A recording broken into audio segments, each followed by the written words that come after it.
कर्तव्य एक अच्छे लीडर की तरह उन सबको गाइड कर रहा था और बाकी सभी उसकी बातें बहुत ही गौर से सुन रहे थे और उस बात को मान भी रहे थे। वहाँ अंधेरा था और बस जंगल में मौजूद जंगली जानवरों की आवाज़ आ रही थी। जंगल में मौजूद जुगनू भी अपना कर्तव्य दिखा रहे थे। बड़े बड़े पेड़ों और झाड़ियों से होते हुए वह सब एक बड़ी सी दीवार के पास पहुंच गए थे। मैं एक बार अंदर जाकर देखता हूँ कि कितनी सिक्योरिटी है और क्या हालात हैं। सब अपने अपने कानों में ब्लूटूथ लगा लो, हम सब एक दूसरे के टच में रहेंगे। कर्तव्य अपने कान में ब्लूटूथ लगाता हुआ बोला। सबने अपनी गर्दन हिला दी और सब एक्टिव हो गए। कर्तव्य ने अपनी गन को लोड किया और उस दीवार को फांदकर दूसरी तरफ चला गया। कर्तव्य जैसे ही गार्डन से होते हुए घर की मेन बिल्डिंग के पास आया, दरवाजे पर ही कुछ गार्ड्स अपने हाथों में बड़ी बड़ी गन लिए खड़े थे। ये देखकर कर्तव्य दूसरी तरफ मुड़ा और घर के पीछे वाले हिस्से में आ गया। शायद आज ऊपर वाला भी कर्तव्य के साथ ही था। वहां एक खिड़की थी जिसे देखकर कर्तव्य उसे खोलने की कोशिश करने लगा। वह खुली नहीं रही थी क्योंकि लग रहा था बहुत लंबे समय से उसे खोला नहीं गया है। वह जाम हो गई थी। कुछ देर की मशक्कत के बाद आखिर वह खिड़की खुली गई थी। कर्तव्य के चेहरे पर मुस्कान आ गई। वह उस खिड़की से अंदर घुसा तो पता चला वह तो किचन था। वहां से बाहर जाने से पहले कर्तव्य ने कुछ जरूरी चीज अपने साथ ले ली जो शायद आगे उसके काम आ सकती थी। वह बाहर आया। यह ग्राउंड फ्लोर था। वह धीरे धीरे और बड़ी ही सावधानी से आगे बढ़ने लगा कि तभी उसे एक गार्ड ने देख लिया।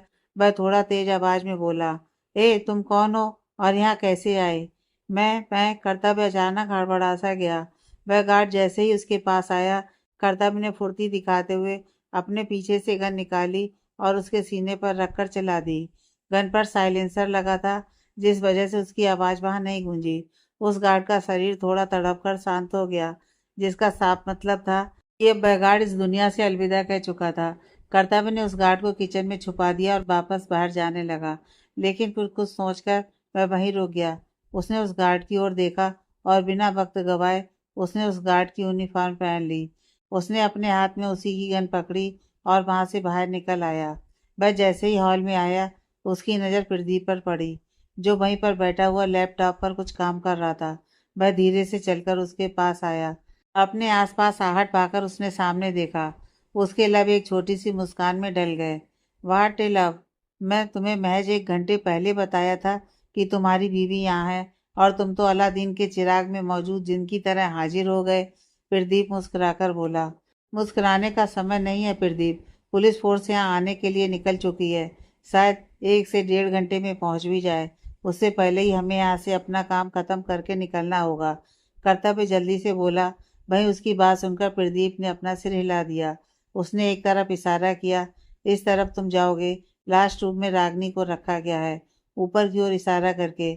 वहाँ ऊपर लेफ्ट साइड में सेकंड रूम में राघव रेड्डी यहाँ से भागने की प्लानिंग कर रहा है। पहले क्या करना है? Choice is your. वहाँ टोटल गार्ड्स कितने हैं? कर्तव्य को सोचता हुआ बोला। 3 गार्ड्स राघव रेड्डी के पास उसके रूम में है। 4 गार्ड्स रागनी के रूम के बाहर तैनात हैं। 3 बाहर मेन गेट के पास और 2 बेसमेंट में रेडी के माल को यहाँ से शिफ्ट करने की तैयारी कर रहे हैं। प्रदीप ने एक एक गार्ड्स की लोकेशन कर्तव्य को बता दी थी, जिसे सुनकर कर्तव्य ने अपने मन ही मन सारा प्लान तैयार कर लिया था। मेन गेट से अंदर आ जाओ और वहां मौजूद गार्ड्स को रास्ते से हटा दो। कर्तव्य ने श्रद्धा को ब्लूटूथ की मदद से मैसेज किया। वहीं बाहर श्रद्धा को जैसे ही कर्तव्य का मैसेज मिला, उसने सभी की तरफ अंदर जाने का इशारा किया। सब अपनी अपनी गन्स को संभालते हुए अंदर की ओर बढ़ गए। सबसे पहले बेसमेंट में जाकर देखते हैं कि किस तरफ से जाना है, कर्तव्य बोला। तो प्रदीप को थोड़ी हैरानी हुई कि उसे लगा कि कर्तव्य सबसे पहले रागिनी को यहाँ से बचाएगा, लेकिन यहाँ तो सबसे पहले उसने अपने मिशन को रखा था। उसने एक तरफ इशारा किया तो कर्तव्य उस तरफ बढ़ गया। वहीं बाहर सबके सब सीधा ही उन गार्ड्स के सामने खड़े हो गए थे। वह गार्ड्स कुछ रिएक्ट कर पाते उससे पहले ही उन सब ने फायरिंग शुरू कर दी। उन सबकी गन्स पर भी साइलेंस लगे थे। पलक झपकते ही उन तीनों गार्ड्स के बेजान शरीर उन सबके सामने पड़े थे। समर ने श्रद्धा की तरफ देखा, जिसने बिना डरे फायरिंग की थी और चेहरे पर एक सिकन तक नहीं थी। यह देखकर समर ने श्रद्धा के कंधे पर हाथ रखा और थोड़ा धीमे से बोला, मिसिस प्लीज थोड़ा आराम से। मेरा बच्चा डर रहा होगा। माना कि तुम बहुत बहादुर हो, लेकिन थोड़ा उस मासूम के बारे में भी तो सोचो। ओह, ऐसा क्या? श्रद्धा ने मजाकिया अंदाज में उसकी तरफ देखा। हाँ बिल्कुल, मेरा बच्चा मेरा जैसा बहादुर होगा, ना कि तुम्हारी तरह डरपोक। कि थोड़ा सा खून देखा नहीं कि चक्कर आने शुरू हो जाते हैं तुम्हें? श्रद्धा उसकी टांग खींचती हुई मुस्कुराकर बोली। तो समर थोड़ा झेप गया। वहीं बेसमेंट में कर्तव्य आहिस्ता से अंदर आया और वहां का नज़ारा देखते ही उसकी आंखें कुछ हैरानी से बड़ी हो गई थीं, क्योंकि उसकी आंखों के सामने न जाने कितना ही ड्रग्स, अफीम और अन्य नशीली दवाइयाँ रखी थीं, और ये सब शहर, स्टेट और देश में हर एक कोने तक सप्लाई की जाती थी। राघव रेड्डी जैसे लोगों ने अपने फायदे की वजह से न जाने कितने ही लोगों को इस ड्रग्स, अफीम और अन्य नशीली दवाओं का एडिक्टेड बना दिया था, जिसे छोड़ना मतलब मौत से मिलना। आज का युग जो जल्दी ही इन जैसे लोगों के बहकावे में आ जाता है और फिर इन चीज़ों की वजह से अपना फ्यूचर ही खराब कर बैठता है। अरे तुम कौन हो? कर्तव्य को वहां देखकर एक गार्ड ने सवाल किया, क्योंकि उसकी यूनिफॉर्म तो उनकी तरह थी, लेकिन उसने अभी तक उसे देखा नहीं था। दूसरे गार्ड ने भी अपना काम छोड़ दिया और कर्तव्य की ओर देखने लगे। हाँ भाई, पहले तुम्हें नहीं देखा। मैं नया हूँ, अभी थोड़ी देर पहले ही आया हूँ। रेड्डी साहब ने मुझे यहाँ तुम दोनों की मदद के लिए भेजा है। कर्तव्य उनके पास आकर खड़ा हो गया। भाई उसकी बात सुनकर दोनों गार्ड्स के चेहरे के भाव कुछ यूं थे कि जैसे उन्होंने उस पर बिल्कुल यकीन नहीं किया हो। ठीक है, अगर भरोसा नहीं तो वह है ना प्रदीप, अरे अपने रेड्डी साहब का खास आदमी, उससे पूछ लो। कर्तव्य अपने कंधे उचकाकर बोला। अच्छा है, ठीक है, मान लिया कि तुम नए हो। चलो तुम्हें काम बताता हूँ। एक गार्ड आगे बढ़कर बोला और दूसरा गार्ड दूसरी तरफ चला गया। कर्तव्य को यही समय ठीक लगा। उसने जल्दी से अपने पीछे से गन निकाली और दो गोलियां उसके सीने के आर पार कर दी। उसके मुंह से कोई आवाज ना निकले, इसलिए कर्तव्य ने उसके मुंह को अपने हाथ से दबा लिया था। दूसरे वाले ने जब पीछे मुड़कर देखा कि उसका साथी जमीन पर गिरा पड़ा है, यह देखकर उसने जल्दी से अपनी गन निकाली और कर्तव्य की तरफ चला दी। वह तो सही समय पर कर्तव्य उसके निशाने से हट गया। उस गार्ड ने एक बार फिर से गोली चलाई, जो कर्तव्य की बाजू को छूकर निकल गई। अचानक ही एक तेज दर्द कर्तव्य को अपनी बाजू में महसूस होने लगा, लेकिन उसने अपने दर्द को दरकिनार कर दिया और अपनी गन से उस गार्ड की गन पर गोली चलाई, जिसकी वजह से वह गन उस गार्ड के हाथ से छूटकर नीचे गिर गई। उस गार्ड ने उसे उठाना चाहा, लेकिन कर्तव्य ने ऐसा करने ही नहीं दिया और पलक झपकते ही उसे भी मौत के घाट उतार दिया था। उसने वहां से बाहर निकलने से पहले बेसमेंट में आग लगा दी थी। फिर उसने दरवाजा बंद कर दिया और वापस ऊपर की तरफ आ गया। वह जैसे ही हॉल में आया तो हॉल का नज़ारा देखकर उसके पैरों तले जमीन खिसक गई थी। राघव रेड्डी अपने हाथ में गन लिए सोफे पर बैठा था। वहीं पीछे उसके गार्ड्स ने श्रद्धा, समर और उनके साथ आए बाकी ऑफिसर्स को अपने कब्जे में कर लिया था। राघव रेड्डी के पास ही प्रदीप खड़ा था, जो अभी भी उसका खास आदमी ही था। ऐसा राघव रेड्डी को लगता था, क्योंकि उसे जरा भी शक नहीं था उस पर। रागनी को भी वहीं एक कुर्सी पर बांधा गया था। वह अभी भी बेहोशी थी। वैसे मुझे पता नहीं था कि मेरे नए नए दुश्मन पैदा हो गए हैं, राघव रेड्डी मुस्कुराकर बोला और अपनी गन रागनी की ओर पॉइंट आउट कर दी। अगर उसे एक खरोच भी आई ना, तो तुम्हारा मुंह तोड़ दूंगी मैं, श्रद्धा गुस्से से चिल्लाते हुए बोली। ओह, कर्तव्य की ओर देखते हुए। आओ आओ प्रोफेसर साहब। वैसे भाई, मैंने तो सोचा था कि तुम एक नॉर्मल से टीचर होगे, पर यहाँ तो बात ही अलग है। तुम तो यूं ही चेहरे से सीधे साधे भोले भाले से लगते हो, लेकिन तुम तो ढिसुम ढुसुम करने वाले निकले। राघव रेड्डी मॉकिंगली बोला, लेकिन कर्तव्य कुछ नहीं बोला, जबकि उसकी नज़र रागनी पर थी। तुमको क्या मैं बेवकूफ़ नज़र आता हूँ कि तुम मेरी नाक के नीचे सब कर जाओगे और मैं कुछ नहीं कर पाऊंगा? राघव रेड्डी सबकी तरफ देखकर बोला कि उसकी नज़र श्रद्धा पर रुक सी गई। तुम्हें तो हद से ज्यादा गुस्सा आ रहा है, क्या बात है? बस तू एक बार अपने आदमियों से कह कि मुझे छोड़ दे, फिर बताती हूँ कि क्या बात है। तुम इतनी खूबसूरत हो और खूबसूरत लड़कियों पर गुस्सा अच्छा नहीं लगता है, कसम से। ए रेडी, समर तुरंत गुस्से में चिल्लाया। तुझे क्या मिर्ची लग रही है? इससे तुझे क्या मतलब? जाने दो हमें, समर अपने आप को छुड़वाने की कोशिश करता हुआ बोला। अच्छा, ऐसे कैसे जाने दूं? एक तो मेरे यहाँ पर तुम सबके सब टोली बनाकर घुसो और मैं यूं ही जाने दूं। बहुत गेम गेम खेल रहे हो ना मेरे साथ। चलो अब मैं खेलता हूँ तुम्हारे साथ गेम। राघव रेड्डी अपने हाथ में पकड़ी गन को फूंक मारता हुआ बोला। हमें नहीं खेलना तुम्हारे साथ कोई फालतू का गेम, श्रद्धा चिढ़कर बोली। ठीक है, गेम बाद में खेल लेंगे। पहले तुम ये बताओ कि मैंने तुम्हारा क्या बिगाड़ा है भाई? क्यों पीछे पड़े हो मेरे? क्यों, याद नहीं है क्या? कुछ देर की शांति की बात करते हुए मुस्कुराकर बोला। उसकी मुस्कुराहट में एक तंज था। राघव रेड्डी ने कुछ देर सोचा और फिर नामे सिर हिला दिया। वह क्या है ना कि अब गुनाह इतने किए हैं कि किस किस को याद रखूं। और एक दिन गुनाहों का घड़ा भर जाता है और फिर पता है क्या होता है? कर्तव्य आगे बढ़ता हुआ बोला। उसे आगे बढ़ता देखकर राघव रेड्डी ने जल्दी से गन को रागनी की कनपटी पर रख दिया कि कर्तव्य के बढ़ते कदम अपनी जगह पर ही रुक से गए। फिर सजा मिलती है, कर्तव्य मुख करता हुआ बोला। और कौन सजा देगा मुझे? तुम लोग, हंसते हुए। तुम मेरा कुछ नहीं बिगाड़ सकते हो, कुछ भी नहीं। गलत फहमी है तुम्हारी, तुम हमारे हाथों से बच जाओगे। श्रद्धा हंसते हुए बोली। ए लड़की, मुंह बंद रख अपना। वह चिल्लाते हुए बोला कि तभी कुछ लोग जिनके हाथों में गन्स थी, जिन्होंने काले कपड़े पहने थे, वह अंदर आए और राघव रेड्डी के गार्ड्स को पूरी तरह घेर लिया। ये देखकर तो राघव रेड्डी भी घबरा गया था, क्योंकि अचानक से उसके हाथ से सारी बाजी निकल गई थी। कर्तव्य और बाकी सबके चेहरे पर मुस्कान आ गई, क्योंकि यह उनका ही बैकअप प्लान था कि अगर वह फंस जाए तो कोई तो आकर उनकी मदद कर सके। कर्तव्य ने उसके हाथ से गन छीन ली और उसके माथे पर पॉइंट करता हुआ बोला। अपने आप को समझदार समझना ठीक है, पर सामने वाले को बेवकूफ़ समझना बेवकूफ़ी है राघव रेड्डी। उसके नाम पर जोर देते हुए फायर। कर्तव्य ने जैसे ही कमांड दिया कि अगले ही पल राघव रेड्डी के गार्ड जमीन पर गिर गए थे और कुछ देर तड़पने के बाद उन सबके शरीर शांत हो चुके थे। ये देखकर ही राघव रेड्डी का चेहरा पीला पड़ गया था। कर्तव्य ने रागनी की तरफ देखा, जिसे शायद होश आ रहा था। उसने श्रद्धा की तरफ देखा। श्रद्धा, जल्दी से रागनी को इंजेक्शन लगाओ। हाँ बोलकर श्रद्धा फौरन ही अपने काम में लग गई। उसने जल्दी से एक इंजेक्शन निकाला जो वह अपने साथ लेकर आई थी और रागनी की बाजू पर लगा दिया। प्रदीप, तुम क्या कर रहे हो? बचाओ आकर मुझे, राघव रेड्डी चिल्लाते हुए बोला। प्रदीप ने नामे सिर हिला दिया। बहुत खिदमत कर ली तुम्हारी, पर अब नहीं। शायद तुम जानते नहीं कि मैं खुद भी कर्तव्य की ओर इशारा करके इनकी तरह ही एक सीक्रेट एजेंट ऑफिसर हूँ।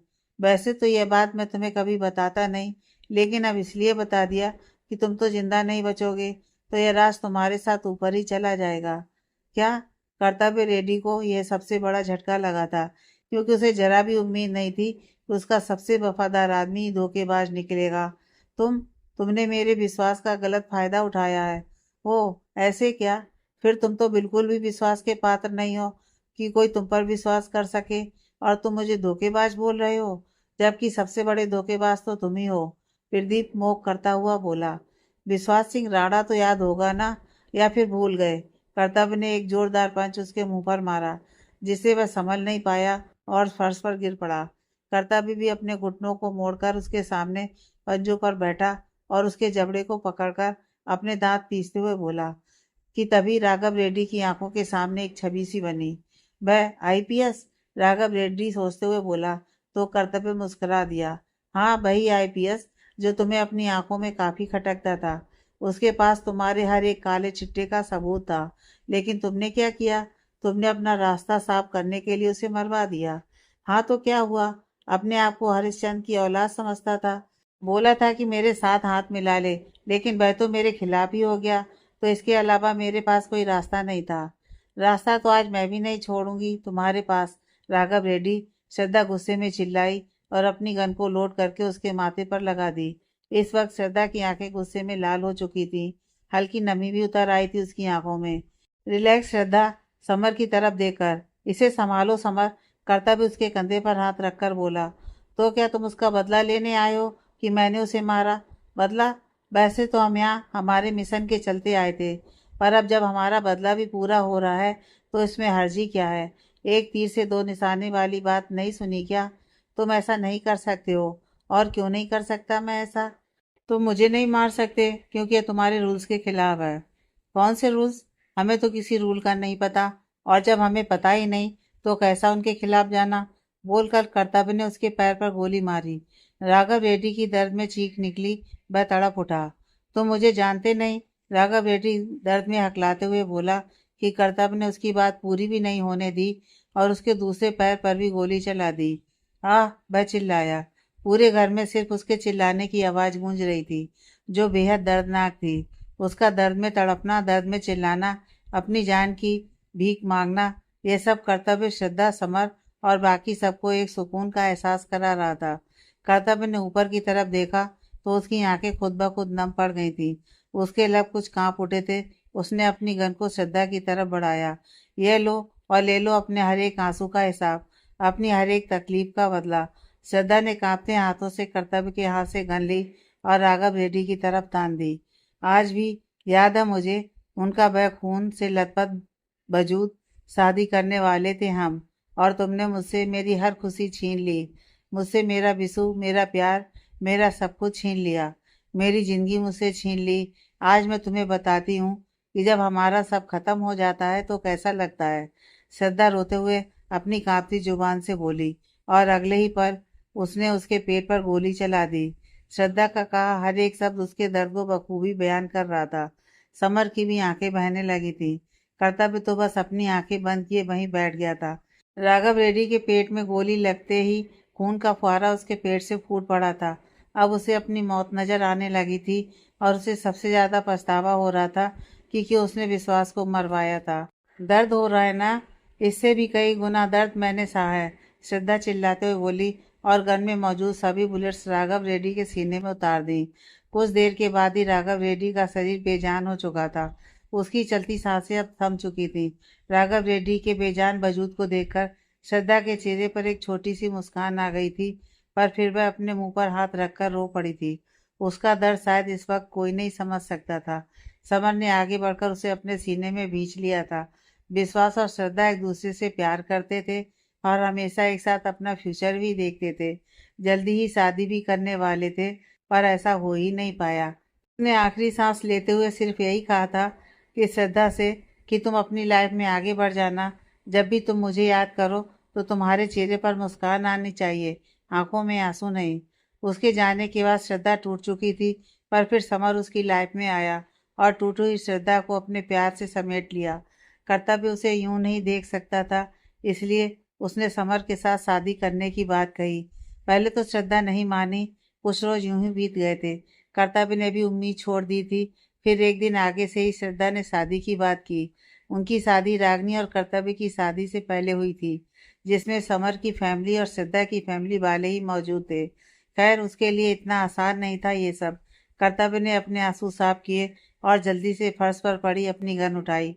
उसके बाद उसने रागनी को अपनी बाहों में उठा लिया। जल्दी चलो यहाँ से, हेड बॉस के ऑर्डर है कि पुलिस के आने से पहले इस जगह को छोड़ना है। फिर वह बाहर की तरफ बढ़ गया।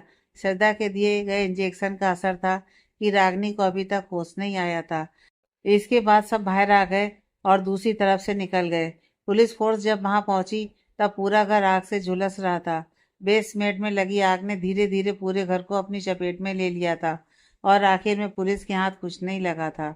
रागनी ने धीरे से अपनी आंखें खोली तो खुद को एक अनजान जगह पर पाया। एक अजीब से डर ने उसे तुरंत आ घेरा। कुछ तो गलत था। वह घबराकर उठ खड़ी हुई कि एक तेज दर्द उसे अपने सर में महसूस हुआ। उसने अपने सर को पकड़ लिया, लेकिन उसकी आंखें अभी भी पूरे कमरे में दौड़ रही थीं। दिखने में यह कमरा किसी होटल का लग रहा था। उसे बेहोश होने से पहले का सब याद था कि कैसे उन लोगों ने उसे जबरदस्ती अपने साथ खींचा था और कैसे वह लोग उसे अपने साथ लेकर गए थे। फिर आगे का उसे कुछ भी याद नहीं था। उसने अपने साइड में देखा, वहां सलवटें पड़ी हुई थीं। कोई भी आसानी से बता सकता था कि वहां कोई तो सोया था। उसने जल्दी से अपने कपड़ों की तरफ देखा तो वह हैरान हो गई, क्योंकि इस वक्त उसने रेडिश ब्राउन कलर की सिल्क नाइटी पहनी हुई थी। अचानक ही उसका शरीर ढीला पड़ गया था। हाथ पैर कांपने लगे थे और कई गर्म आंसू उसकी आंखों से निकलकर गाल पर लुढ़क गए थे। उसे लग रहा था कि किसी ने उसके साथ गलत किया है। अब क्या? अगर कर्तव्य को पता चल गया तो क्या होगा?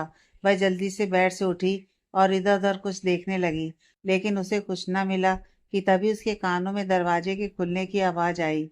उसने वहीं रखा बॉस उठाया ताकि वह खुद को प्रोटेक्ट कर सके। वहीं दरवाजे से अंदर आते कर्तव्य को देखकर उसकी जान में जान आई। उसने बॉस को बेड पर पटका और कर्तव्य से लिपट गई। कर्तव्य ने भी उसे खुद में समेट लिया। रागनी रो तो पहले ही रही थी, पर अब उसका रोना और तेज हो गया। उसे यूं रोता देख कर्तव्य थोड़ा परेशान हो गया। वह उसके बालों को सहलाता हुआ बोला, क्या हुआ रागनी, तुम रो क्यों रही हो? पर रागनी कुछ नहीं बोली, क्योंकि उसे बहुत रोना आ रहा था और उसका गला भी रुन चुका था कि एक भी शब्द उसके हलक से फूट ही नहीं रहा था। कर्तव्य ने उसे अपनी गोद में उठाया और बेड पर बिठा दिया। कुछ देर बाद जब रागनी रोते हुए चुप हो गई तो कर्तव्य उसके माथे को चूमकर बोला, क्या बात है रागनी, तुम इतनी रो क्यों रही हो? मुझे माफ कर दीजिए, लेकिन सच में मुझे नहीं पता था कि वह लोग मेरे साथ ये सब कर देंगे। इसमें मेरी कोई गलती नहीं है। आप मुझे मत छोड़िएगा, मैं कहाँ जाऊंगी? रागनी फिर से रोते हुए बोली, क्योंकि उसे लग रहा था कि उसके साथ कुछ गलत जरूर हुआ है, कि अब कर्तव्य उससे पूछेगा कि वह यहाँ कैसे आई और ऐसी हालत में कैसे। उसका पूरा वजूद कांप रहा था। तुम किस लिए माफी मांग रही हो और मैं क्यों तुम्हें छोड़ूंगा? कौन लोग? तुम किनकी बात कर रही हो? कर्तव्य उसके मनोभाव तुरंत समझ गया था, पर वह एकदम अनजान बन गया था। वह लोग, मैं शॉपिंग के बाद जब घर जा रही थी तो रास्ते में कुछ लोगों ने हमारी गाड़ी के आगे गाड़ी रोक दी, और फिर जब मैं उन्हें कहने गई कि अपनी गाड़ी को हटाओ, फिर उन्होंने अचानक से मुझे अपनी गाड़ी में डाल दिया। मैंने बहुत मना किया, लेकिन वह नहीं माने और फिर मुझे बेहोश कर दिया। रागनी के साथ जो हुआ था उसने बिना किसी मिलावट के कर्तव्य को बता दिया था, क्योंकि मैं नहीं चाहती थी कि कुछ भी उससे छुपे। और फिर जो कर्तव्य का फैसला होगा वही वह मान लेगी चुपचाप। लेकिन कर्तव्य ने जो कहा उसे सुनकर वह हैरान हो गई। उसकी आंखें भी हैरानी से बड़ी बड़ी हो गईं। सुबह सुबह नशा वसा किया है क्या? कुछ भी बकवास किए जा रही हो। जरूर तुमने कोई बुरा सपना देखा होगा। कर्तव्य मुंह बनाकर बोला। रागनी के माथे पर बल पड़ गए। उसने एक बार खुद के कपड़ों की तरफ देखा और फिर बेड की तरफ। यहाँ कोई था मेरे साथ, रागनी घबराते हुए बोली। तो कर्तव्य ने धीरे से उसके माथे पर एक चपत लगाई। मेरे अलावा कौन हो सकता है? कोई और भी हस्बैंड है क्या तुम्हारा? रागनी ने जल्दी से नामे सिर हिला दिया। कर्तव्य की बात सुनकर उसे राहत मिली थी, पर उसे याद था वह गाड़ी वाला इंसिडेंट। उसने कर्तव्य की तरफ उलझे हुए भाव से देखा। पर वह लोग, तुम किन लोगों की बात कर रही हो? मुझे तो समझ ही नहीं आ रहा, क्योंकि शॉपिंग के बाद मैं तुम्हें लेकर आया था। हाँ, माना कि तुम्हारी तबीयत सही नहीं थी कल, तो इसलिए तुम्हें याद नहीं। उसके बाद मैं तुम्हारे घर नहीं लेकर गया। ना जाने तुम किन लोगों की बात कर रही हो। फिर थोड़ा रुक कर, मुझे लगता है तुमने जरूर कोई बुरा सपना देखा है, जिसमें था कि कोई तुम्हें किडनैप करके ले जा रहा है। पर ऐसा कुछ भी नहीं हुआ। कर्तव्य ने सारी बातें रागनी से छुपाना ही सही समझा। पर वह सपना नहीं था। ओह, वह सपना नहीं था तो क्या था? मुझे नहीं पता, पर वह सपना नहीं था। आप यकीन क्यों नहीं कर रहे?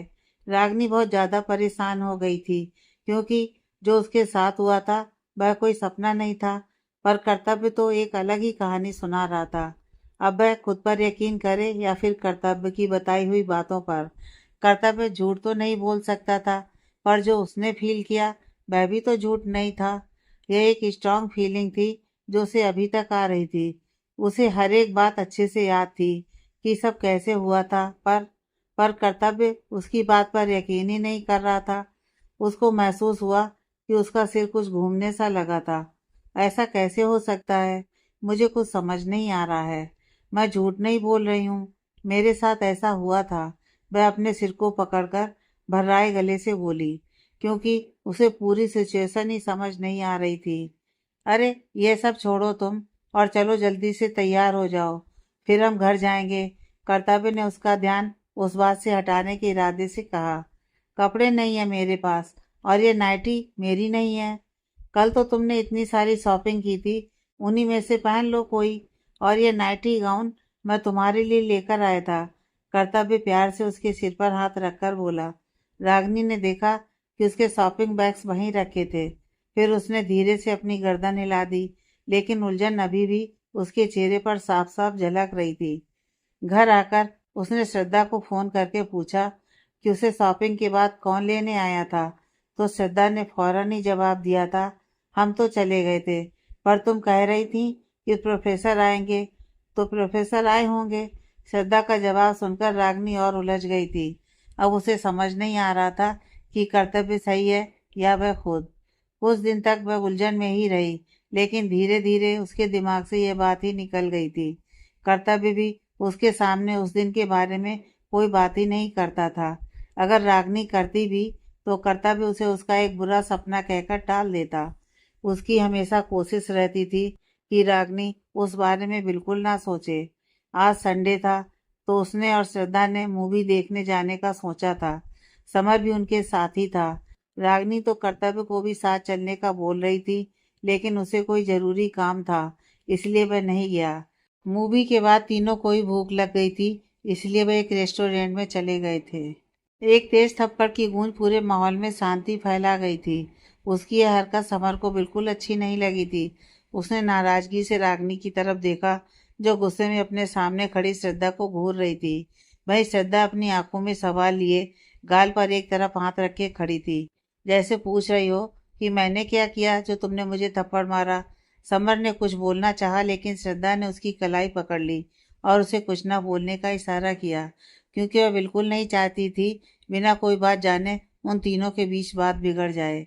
समर मन महसूस कर रह गया, लेकिन उसके चेहरे से नाराजगी साफ झलक रही थी। श्रद्धा ने वापस से अपनी नजर रागनी की ओर घुमा ली। क्या हुआ रागनी, मुझसे कोई गलती हुई है जो तुमने मुझे थप्पड़ मारा? अपने हाथ को आगे बढ़ाकर उसकी बाह पकड़ी। कुछ खपा खपा सी लग रही हो तुम। अब तक तो सब ठीक था, लेकिन एकाएक ऐसा क्या हुआ कि तुमने मुझ पर हाथ उठाया? श्रद्धा ने अपने बोलने के लहजे में कुछ नरमी उतारते हुए रागनी से सवाल किया, पर रागनी थी कि कुछ बोल ही नहीं रही थी, सिवाय उससे गुस्से में घूरने के। आसपास मौजूद सभी जन उन्हें ही देख रहे थे। रागनी ने बगैर कुछ कहे अपने पर्स को उठाया और एग्जिट की तरफ बढ़ गई। श्रद्धा ने भी अपना पर्स उठाया और रागनी के पीछे पीछे चल पड़ी। समर ने जल्दी से पेमेंट की और फिर वह भी बाहर की तरफ भागा, क्योंकि उसे श्रद्धा की बहुत फिक्र हो रही थी। दरअसल तीनों ने जब खाना खा लिया था तो कुछ देर के लिए श्रद्धा बाथरूम चली गई थी। उसे काफ़ी देर लग गई थी, इसलिए समर भी उठा और उसे देखने के लिए चला गया। अनफॉर्चुनेटली श्रद्धा अपना फ़ोन अपने साथ लेकर जाना भूल गई थी। जब रागनी की नज़र उसके फ़ोन पर पड़ी तो उसके दिमाग में आया कि इतने में क्यों ना आज खिंची हुई फ़ोटोज़ ही देख ली जाएं, क्योंकि ज़्यादातर फ़ोटोज़ श्रद्धा के फ़ोन में ही थी। उसने फ़ोन उठाया और उसमें फ़ोटोज़ देखने लगी। वह दोनों एक दूसरे के काफ़ी क्लोज थी, तो रागनी को उसका पासवर्ड पता था। सारे फ़ोटोज़ बहुत अच्छे आए थे कि एक फ़ोटो पर उसकी नज़र जाकर रुक सी गई, जो अभी उसकी स्क्रीन पर शो हो रहा था, जिसमें आनंद जी, दीपक और वह थी। श्रद्धा ने हंसते हुए उनके सीने से अपना सर लगाया हुआ था। बीच में आनंद जी खड़े हंस रहे थे। उन्होंने एक हाथ श्रद्धा के कंधे पर रखा हुआ था तो दूसरा हाथ दीपक के कंधे पर। इस वक्त सबसे पहला सवाल जो रागनी के जहन में आया था कि श्रद्धा और आनंद अंकल के बीच क्या रिश्ता है। उसने उस फोटो को गौर से देखा तो उसके जहन में उसके ही सवाल का जवाब आया, क्या श्रद्धा आनंद अंकल की बेटी है? यह ख्याल दिमाग में आते ही रागनी बेचैन हो उठी। उसने और फोटोज को स्क्रॉल किया तो वह खुद को ठगी हुई सी महसूस करने लगी थी। हाँ, उसका ख्याल सही था। कुछ फोटोज में श्रद्धा रश्मि जी और दीपक के साथ थी। उन्हें देखकर लग रहा था कि वह एक परफेक्ट हैप्पी फैमिली है। रागनी को अपनी आंखों में कंकड़ से महसूस हुए और अगले ही पल उसकी आंखें गुस्से में लाल हो गई थीं। यानी आज तक श्रद्धा उससे झूठ बोलती आई थी, यानी उसे बेवकूफ़ बनाया जा रहा था। उसने तो उस पर कितना यकीन किया था, पर वह तो उसके साथ ही फरेब कर गई थी। वह उस पर कितना विश्वास करती थी, फिर क्यों क्यों किया श्रद्धा ने उसके साथ ऐसा? और उसे अब सब याद आने लगा था कि वह जब भी घर जाने की बात करती थी, श्रद्धा हमेशा कोई ना कोई बहाना कर टाल मटोल कर जाती थी। उसे याद आया कि जब भी वह श्रद्धा के टिफिन से खाना खाती थी तो उस खाने का जायका उसे हमेशा जाना पहचाना क्यों लगता था। ऐसे ही जायके का खाना तो वह बचपन से खाती आ रही थी। उसे खुद पे ही गुस्सा आ रहा था कि क्यों वह पहले पहचान नहीं पाई कि सच तो उसके सामने था और वह अनाड़ी बन आंखें मूंदे चल रही थी। उसने फोन को बंद करके जैसे ही साइड में रखा, उसे सामने से आती श्रद्धा दिखाई दी। उसने गुस्से में अपने हाथों की मुट्ठियां कस ली और जब श्रद्धा उसके पास आ गई तो रागिनी ने बहसत में उसे थप्पड़ लगा दिया। रागिनी बाहर निकलकर रोड पर आकर खड़ी हो गई ताकि उसे कोई ऑटो मिल जाए और वह घर चली जाए। उसने रोड के दोनों तरफ देखा तो उसे कोई भी ऑटो आती हुई दिखाई नहीं दी। उसने गुस्से में एक हाथ से अपने बालों को कस के पकड़ लिया कि अगर उसे पहले पता होता ना तो वह कतई उनके साथ नहीं आती। कि उसे रहमानी जी की एक बात याद आई जो वह हमेशा उसे कहती हैं कि तुम्हें ना लोगों की पहचान नहीं है रागनी, कि कौन तुम्हारे अपने हैं और कौन पराए। वह अक्सर उनके इस जुमले पर थोड़ा गुस्सा कर जाती थी कि रहमानी जी आगे कुछ बोलती ही नहीं थी, पर आज उसे लग रहा था कि रहमानी जी सही ही कहती हैं। उनका यह जुमला 100% सही ही था। हाँ, उसे कतई लोगों की पहचान नहीं थी। वह ये सब सोच ही रही थी कि उसे श्रद्धा की आवाज़ सुनाई दी। रागनी, क्या हुआ? एक बार बताओ तो सही। वह आवाज़ पीछे से आ रही थी, पर थोड़ा दूरी से। लग रहा था कि श्रद्धा उसके पास आती हुई उससे सवाल कर रही है। उसने बिल्कुल पीछे मुड़कर नहीं देखा क्योंकि अभी रागनी को लग रहा था कि श्रद्धा ने उसके साथ दगा की थी और दगा करने वाले का साया तक वह बर्दाश्त नहीं कर सकती थी। तो उसकी तरफ देखना उसे इस वक्त नागवार था। श्रद्धा उसके पास पहुंचती कि उससे पहले ही उसे एक ऑटो दिख सी गई। उसने अपने हाथ को हिलाकर ऑटो रुकवाई।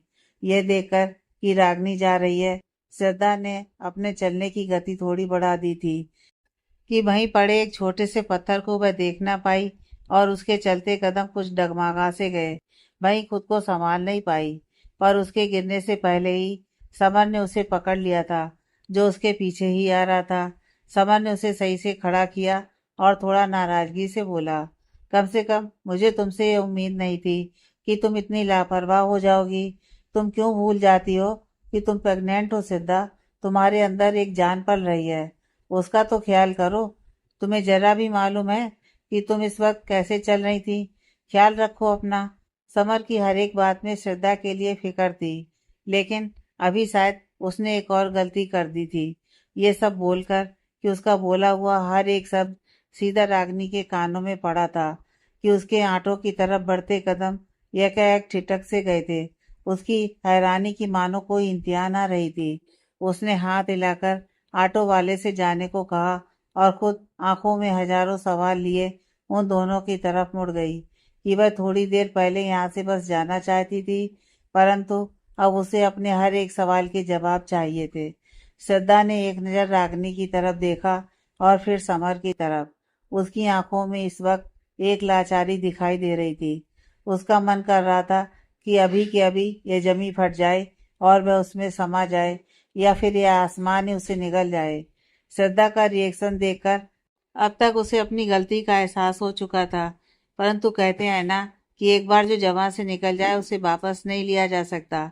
समर के साथ भी कुछ यही हुआ था। समर ने अपनी गर्दन झुका ली। उसे देखकर लग रहा था कि मानो बच्चा कोई गलती करने के बाद जब अपनी माँ के सामने खड़ा होता है कि अब तो गलती हो गई और अब कोई भी सजा दे दो मुझे मंजूर होगी। श्रद्धा बस खा जाने वाली नजरों से उसे घूर रही थी, मानो उसे कच्चा ही खा जाएगी। मुझे सब सच जानना है श्रद्धा, कि आखिर तुमने मुझसे अब तक क्या क्या छुपाया है। रागनी उसके बिल्कुल सामने खड़ी होकर बोली। गुस्सा साफ झलक रहा था उसके लहजे में, क्योंकि एकाएक सब कुछ तस्लीम करना इतना आसान नहीं था। श्रद्धा उसकी मनोदशा बहुत अच्छे से समझ रही थी, और अगर वह रागनी की जगह होती तो उसका रवैया भी ऐसा ही होता जैसा इस वक्त रागनी का था। समर ने इधर उधर देखा कि उसे यह जगह कुछ मुनासिब नहीं लग रही थी बात करने के लिए। उसने अपना गला साफ किया। मुझे लगता है कि हमें एक शांत माहौल की ज़रूरत है, तो कहीं और चलते हैं। उसकी बात दोनों को ही सही लगी। वहीं पास में ही एक पब्लिक पार्क था, तो तीनों ही वहां आ गए। आते आते ही श्रद्धा ने सारी कहानी तैयार कर ली थी अपने दिमाग में कि उसे क्या क्या बताना है।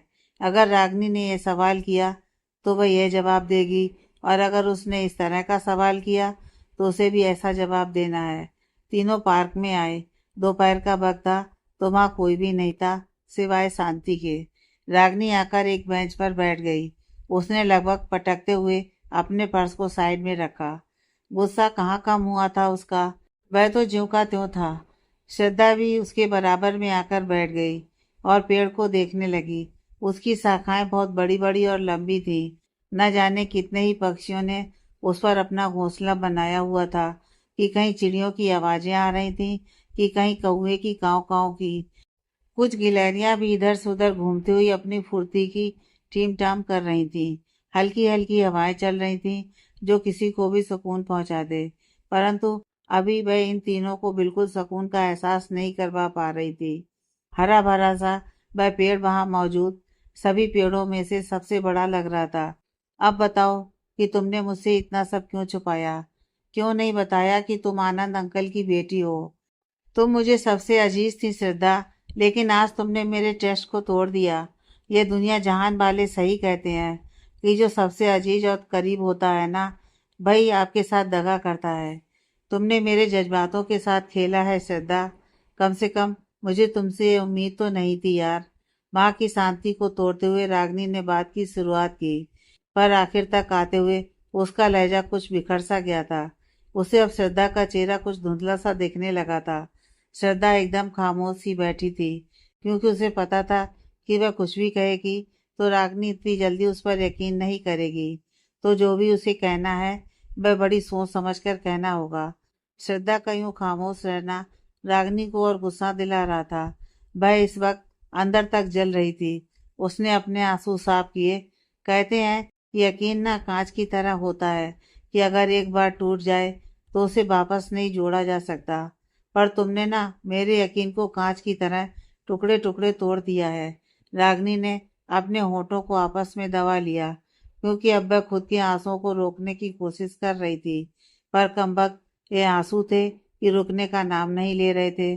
श्रद्धा को भी बहुत बुरा लग रहा था कि रागनी उसकी वजह से कितनी हर्ट हुई है। उसने धीरे से उसके हाथ पर अपना हाथ रखा। मैं समझ सकती हूँ रागनी कि तुम्हें कैसा महसूस हो रहा होगा।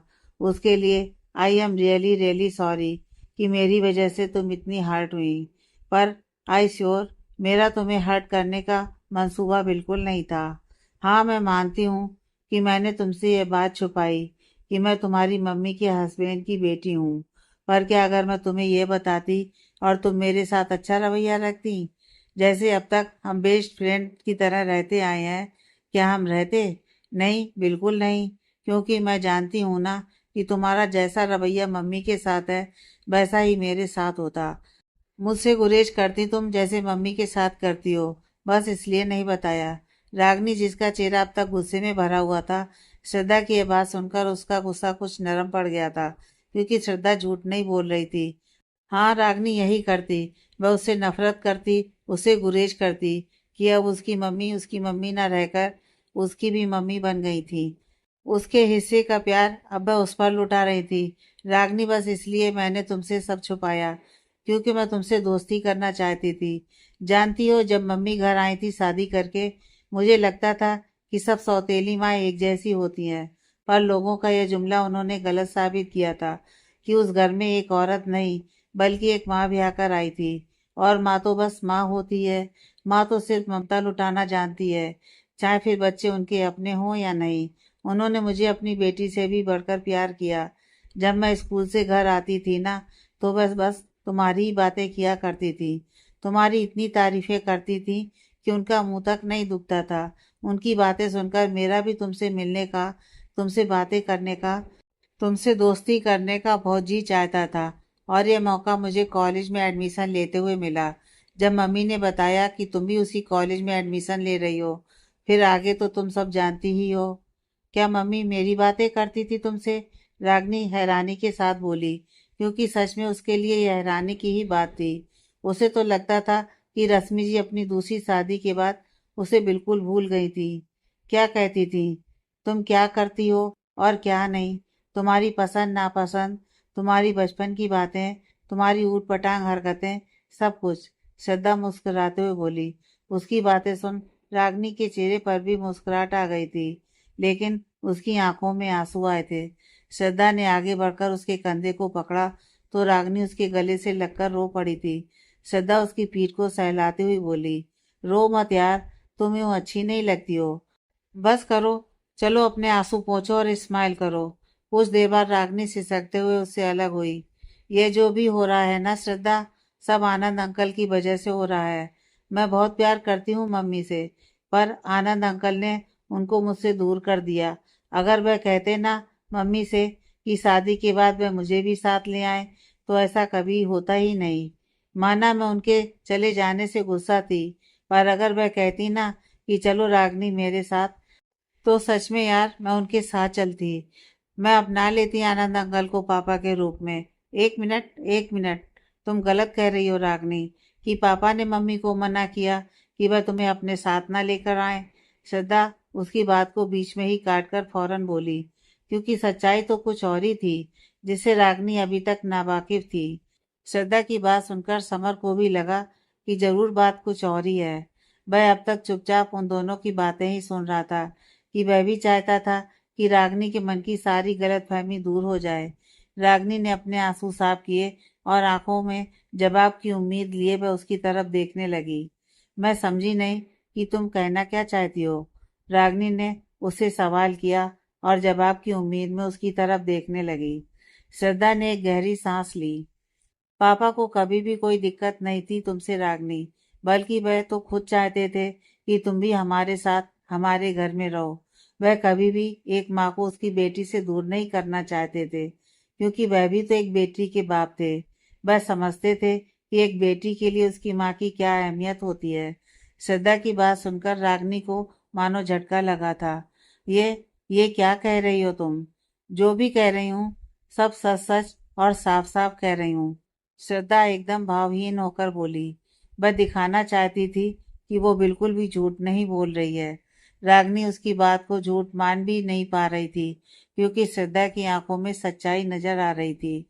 उसे उसके माथे पर बल पड़ गए थे। उसे अच्छे से याद है जब दिवेश जी ने उससे कहा था कि रागनी बेटा, रश्मि ने दूसरी शादी कर ली है। क्या? वह मुझे क्यों नहीं लेकर गई अपने साथ दादाजी? रागनी उस वक्त मात्र 17 साल की थी। उसे धक्का लगा था सुनकर कि उसकी मम्मी ने शादी कर ली। उसे भी उनके साथ जाना था। तब दिवेश जी ने कहा था कि वह तुम्हें इसलिए नहीं लेकर गई क्योंकि जिनसे उनकी शादी हुई है ना, वह नहीं चाहते कि तुम उनके घर जाओ। पर क्यों दादाजी? रागनी सिसक पड़ी थी। दिवेश जी ने उसके सर पर हाथ रखकर कहा, ये मुझे नहीं पता। तो क्या दादाजी ने झूठ बोला था? पर क्यों? उन्हें क्या जरूरत थी झूठ बोलने की? ये सब सोचकर रागनी का दिल गुस्से में भर उठा था। उसे अपने सवाल का जवाब चाहिए था। उसने एक गहरी सांस ली। पर मुझे इस बारे में नहीं पता था। मुझे तो हमेशा से लगता था कि आनंद अंकल ने ही मना किया था मम्मी को कि मैं उनके साथ ना जाऊं। पापा बहुत अच्छे हैं रागनी, जैसी छवि तुमने उनकी बनाई हुई है ना अपने मन में, वैसे नहीं है। और मम्मी, वह तो बेस्ट है। रागनी, मैं तो तुम्हें खुशकिस्मत मानती हूँ कि तुमने उनकी कोख से जन्म लिया है। वह तुमसे आज भी उतना ही प्यार करती हैं जितना पहले करती थी। मैंने उन्हें तुम्हारे लिए रातों को आंसू बहाते देखा है रागनी। मुझे बहुत बुरा लगता था कि इस शादी की वजह से वह तुमसे दूर हो गई। अगर तुमने उनकी याद में आंसू बहाए हैं ना, तो उन्होंने भी अपनी रातें तुम्हारी यादों में काली की हैं। शादी के बाद उन्हें सब मिला, पर उनकी सभी खुशियां अधूरी थी तुम्हारे बिन। मुझे तो समझ नहीं आ रहा है कि अब मैं तुम्हें क्या क्या बताऊं। आगे अब तुम समझ जाओ यार, छोड़ो नाराजगी और फिर से साथ में आ जाओ। श्रद्धा ने अपनी बात कहकर रागनी की तरफ उम्मीद से देखा। रागनी भी बहुत गौर से उसकी बातें सुन रही थी। कुछ कुछ बादल छटने लगे थे, जो गलत फहमी के नाम पर उसके दिल को घेरे खड़े थे। पर उसे अकेले में सोचने का टाइम चाहिए था इस बारे में। मुझे थोड़ा टाइम चाहिए।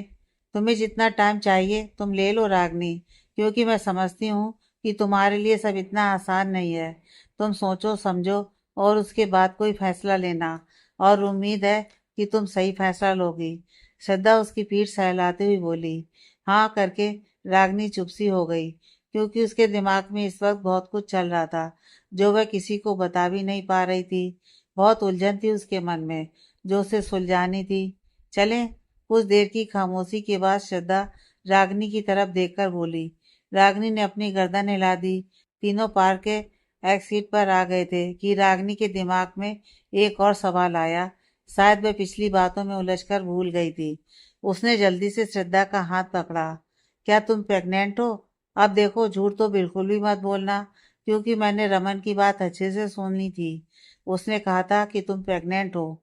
तो क्या तुम सच में प्रेग्नेंट हो? मैं तुम्हारे मुंह से सुनना चाहती हूँ। रागनी के अचानक इस सवाल से श्रद्धा थोड़ा चौंक सी गई थी, क्योंकि उसे लगा था कि रागनी समर की बात भूल चुकी है, या फिर उसने सही से सुनी नहीं थी। पर वह गलत थी, और अगर उसने अभी उससे फिर झूठ बोला तो कहीं फिर से रागनी उससे दोस्ती ना तोड़ ले, क्योंकि ये बात छुपाने वाली तो नहीं थी। अभी नहीं, पर कुछ महीनों बाद जब उसका पेट दिखने लग जाता, तब तो उसे भी पता चल ही जाना है। श्रद्धा ने अपनी नजर झुकाकर हाँ में सिर हिला दिया। बिना शादी के बच्चा? रागनी परेशान होकर बोली। रागनी की बात सुनकर श्रद्धा नहीं जल्दी से नाम में गर्दन हिला दी। बिना शादी के बच्चा नहीं रागनी, दरअसल मेरी शादी हो चुकी है। क्या? कब? कैसे? किसके साथ? श्रद्धा की बात सुनकर रागनी पूरी तरह से चौंक गई थी। श्रद्धा ने अपनी गर्दन हिला दी। हाँ, मेरी शादी हो चुकी है, तुम्हारी शादी से कुछ महीने पहले। क्या? और तुमने मुझे इस बारे में बताया तक नहीं? मैं बताने वाली थी रागनी, पर कभी टाइम नहीं मिला। अगर तुम्हारा इरादा होता ना मुझे बताने का, तो टाइम भी जरूर मिलता। मैंने भी तो तुम्हें अपनी शादी के बारे में बताया था ना, रागनी ने नाराजगी से कहा। आई एम सॉरी रागनी, श्रद्धा मासूमियत से अपने दोनों कान पकड़कर बोली। रागनी ने कुछ देर उसे नाराजगी से देखा, फिर आगे हाथ बढ़ाकर उसके हाथ उसके कानों से हटा दिए। It's okay. पर कौन है वह? रागनी के इस सवाल पर श्रद्धा बिना कुछ कहे समर की तरफ देखने लगी। श्रद्धा की नजरों का इशारा समझ रागनी समर की तरफ देखने लगी। उन दोनों को यूं देखना समर को थोड़ा अजीब सा महसूस करवा रहा था। उसने अपना गला साफ किया। क्या हुआ? तुम दोनों यूं क्यों देख रही हो? सीरियसली श्रद्धा? रागनी ने समर को ऊपर से नीचे तक देखा। वह उसे हमेशा डरपोक ही समझती थी, पर अगर श्रद्धा खुश है तो उसे कोई दिक्कत नहीं थी। श्रद्धा ने मुस्कुराकर हाँ में सिर हिला दिया, तो रागनी भी मुस्कुरा दी। देखा, मेरी वजह से तुम दोनों की शादी हो गई। मैंने कहा था ना तुम दोनों को कि तुम दोनों एक दूसरे को डेट करो।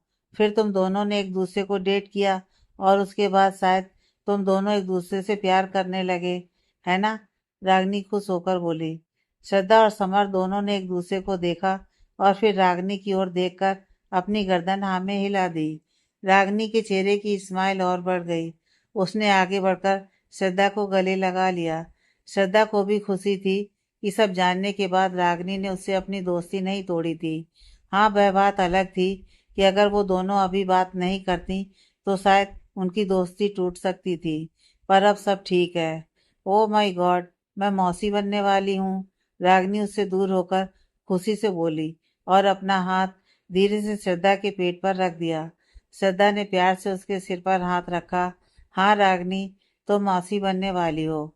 रागनी जब घर आई तो शाम हो चुकी थी। वह जैसे ही हॉल में आई, सोफे पर बैठे सुशील जी और रमेश जी शाम की चाय एंजॉय कर रहे थे। वह भी उनके पास ही बैठ गई, तो सुशील जी और रमेश जी दोनों उसके पूरे दिन भर की एक्टिविटी के बारे में पूछने लगे। वह भी मुस्कुराकर उनके सवालों के जवाब दे रही थी। बातों ही बातों में रागनी को पता चला कि आज मनोरमा जी की तबीयत सही नहीं थी, इसलिए वह अपने कमरे में आराम कर रही हैं।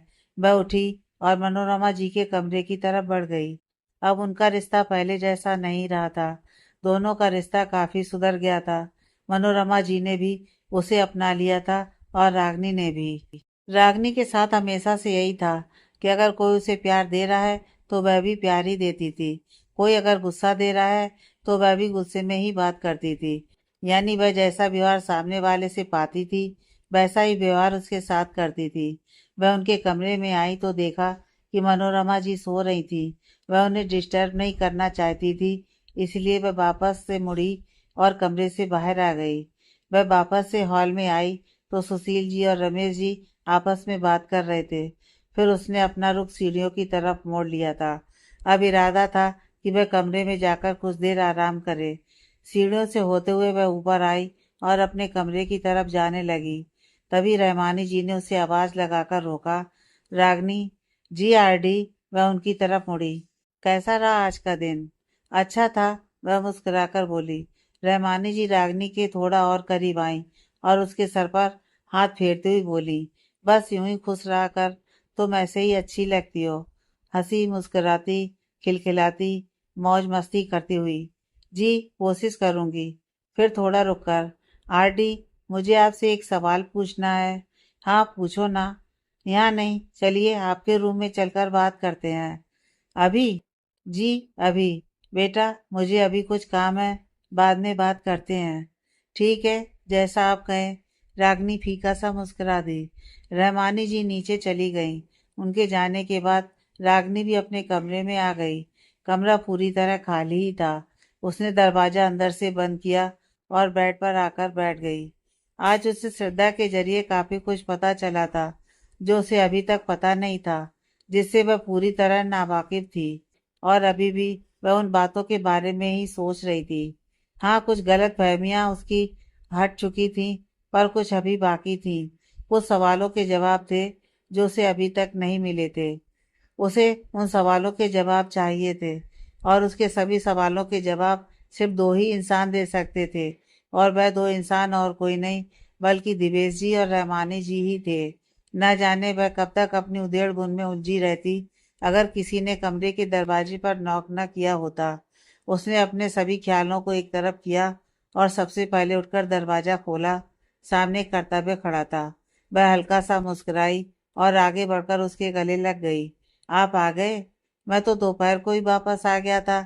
अभी तो स्टडी रूम में था और वहीं से आ रहा हूँ। कर्तव्य ने उसके बालों पर एक छोटी सी किस की और उसे लेकर अंदर ही आ गया। तुम कब आई थी? उसने सवाल किया। अभी कुछ देर पहले ही आई थी, रागिनी ने धीरे से जवाब दिया। मजा आया? मजा तो आया, पर मन नहीं लगा आपके बगैर। ओह! सच्ची? वह मासूमियत से अपने सर पर हाथ रखकर बोली। उसकी इस हरकत पर कर्तव्य की हंसी छूट गई। Okay, agreed. Now go and change your clothes. After that we will go downstairs. Kartavya ने प्यार से उसके बालों को सहलाया, तो रागिनी ने किसी आज्ञाकारी बच्चे की तरह अपनी गर्दन हिला दी। फिर उसने अपने कदम वार्डरोब की तरफ बढ़ा दिए। कर्तव्य उसे देख रहा था।